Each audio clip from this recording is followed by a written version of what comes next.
Oil pulling அது எப்படி பண்ணுறது?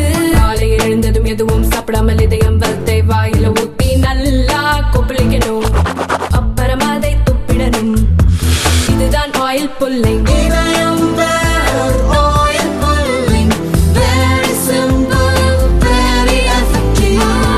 பிரதமர் நரேந்திர மோடி பிற்படுத்தப்பட்ட வகுப்பை சார்ந்தவர் அல்ல என்று தெலுங்கானா முதல்வர் ரேவந்த் ரெட்டி தெரிவித்துள்ளது பெரும் சர்ச்சையை ஏற்படுத்தியுள்ளது. ஹைதராபாத்தில் நடந்த காங்கிரஸ் நிகழ்ச்சியில் கலந்து கொண்டு பேசிய ரேவந்த் ரெட்டி, பிரதமர் மோடி தான் பிற்படுத்தப்பட்ட வகுப்பை சார்ந்தவர் என்று தெரிவித்து வரும் நிலையில் அவர் பிற்படுத்தப்பட்ட வகுப்பை சார்ந்தவர் அல்ல. 2001 முதலமைச்சராவதற்கு முன் மோடி உயர்சாதி வகுப்பை சார்ந்தவராக இருந்த நிலையில் முதல்வரான பிறகு பிற்படுத்தப்பட்ட சமூகத்துடன் தன்னுடைய சமூகத்தை இணைத்துக் கொண்டார் என்று தெரிவித்தார். மேலும் பிரதமர் நரேந்திர மோடி பிறப்பால் உயர்சாதி வகுப்பை சார்ந்தவர் என்றும் பிற்படுத்தப்பட்ட வகுப்பை சார்ந்தவர்களுக்கு எதிரான மனநிலையை பிரதமர் மோடி கொண்டுள்ளார் என்றும் ரேவந்த் ரெட்டி கூறினார். ரேவந்த் ரெட்டி குற்றச்சாட்டுக்கு பதிலடி கொடுத்துள்ள பாஜக, பிரதமர் மோடியை முதல்வர் ரேவந்த் ரெட்டி அவமானப்படுத்தியதை ஏற்றுக்கொள்ள முடியாது என்றும் இது தொடர்பாக அவர் மன்னிப்பு கேட்க வேண்டும் என்றும் வலியுறுத்தியுள்ளது.